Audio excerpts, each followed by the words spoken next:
quando uma família aparentemente perfeita esconde segredos perturbadores. Quanto tempo leva até que a verdade venha à tona? Em 2008, a pequena cidade de Planalto, no interior do Rio Grande do Sul, foi abalada por um caso que revelaria como a aparência de normalidade pode mascarar uma realidade profundamente perturbadora. Alexandra Dolgokenski nasceu em 1974, no Rio Grande do Sul.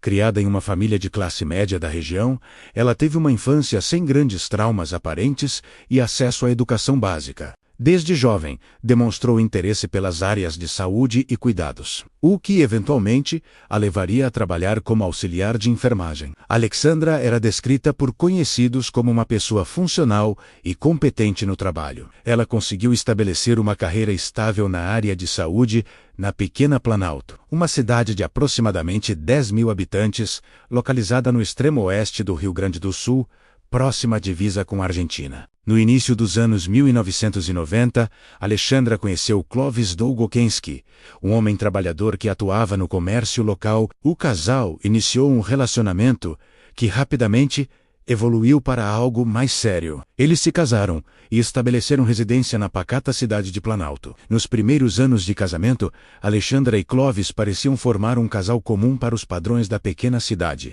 Eles trabalhavam, mantinham a casa, participavam de eventos sociais ocasionais com vizinhos e conhecidos da comunidade. O casal teve 3 filhos ao longo dos anos. As crianças cresceram em Planalto.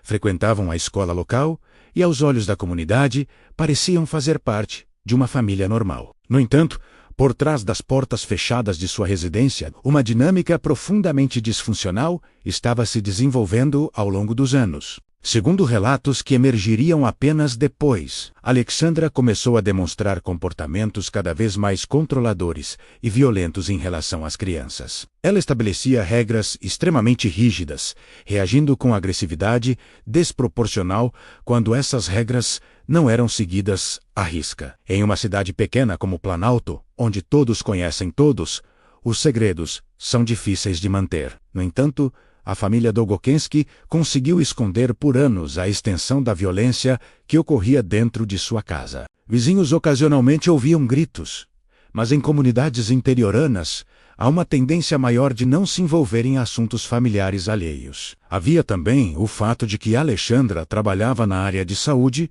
o que lhe conferia certa respeitabilidade na comunidade. As crianças cresceram em um ambiente de medo constante. Segundo testemunhos posteriores, elas eram submetidas a punições severas por infrações mínimas. Alexandra utilizava castigos físicos e psicológicos, criando uma atmosfera de terror dentro da casa. Clovis, por razões que nunca foram completamente esclarecidas, não confrontava o comportamento de Alexandra. Alguns especularam que ele também temia por sua própria segurança. Outros sugeriram que ele havia se tornado psicologicamente submisso após anos de convivência. Em 2008, quando as crianças tinham diferentes idades, a situação em casa havia se deteriorado dramaticamente. Alexandra havia se tornado cada vez mais violenta e imprevisível. As crianças viviam em constante estado de ansiedade, nunca sabendo o que poderia desencadear a próxima explosão de fúria da mãe. Foi neste contexto de violência doméstica crônica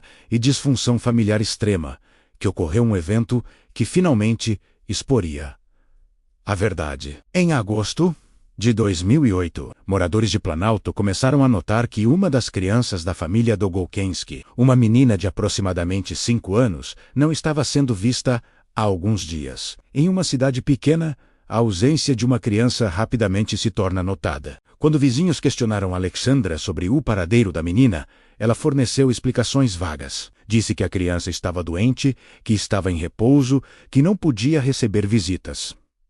As respostas evasivas começaram a gerar suspeitas. Um vizinho particularmente atento decidiu contatar discretamente as autoridades locais. Policiais foram enviados à residência dos Dolgokenski para verificar a situação. Quando os policiais chegaram e solicitaram ver todas as crianças da casa, Alexandra inicialmente resistiu. Ela alegou que a menina estava dormindo, que não queria perturbá-la. No entanto, diante da insistência das autoridades, ela finalmente permitiu que entrassem. O que os policiais encontraram dentro daquela casa chocaria a pequena comunidade de Planalto e, eventualmente, o Brasil inteiro. A menina de 5 anos estava viva, mas em condições deploráveis. Ela estava extremamente desnutrida, apresentava hematomas em diversas partes do corpo e demonstrava sinais claros de abuso físico prolongado. A criança estava aterrorizada.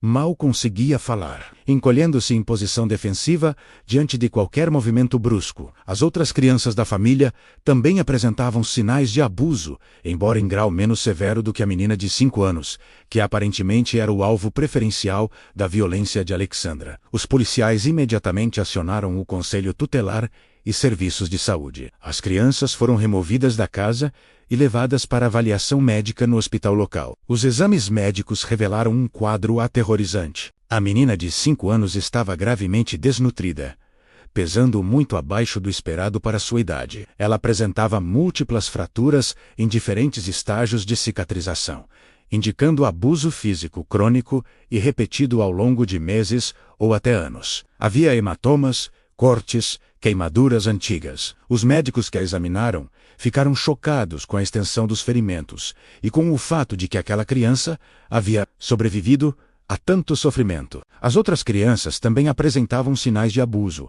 incluindo desnutrição moderada, hematomas e cicatrizes. No entanto, ficou claro que a menina de 5 anos havia sido vítima de violência particularmente intensa. Alexandra Długokenski e Clovis Długokenski foram imediatamente presos. A notícia se espalhou rapidamente pela pequena cidade de Planalto, gerando choque e indignação.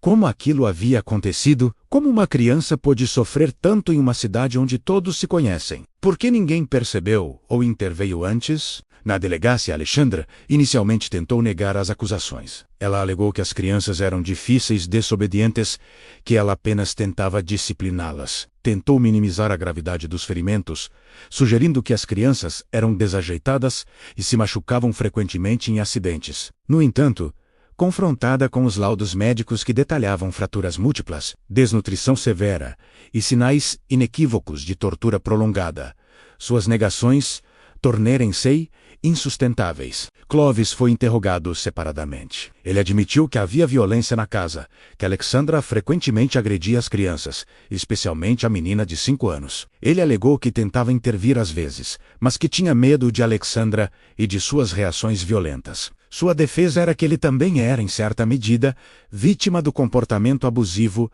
de Alexandra. No entanto, investigadores apontaram que, como pai adulto capaz, ele tinha a obrigação legal e moral de proteger seus filhos. Mesmo que isso significasse confrontar Alexandra ou buscar ajuda externa, a investigação aprofundada revelou que o abuso vinha ocorrendo há anos. Professores da escola local, quando entrevistados, admitiram que haviam notado sinais preocupantes.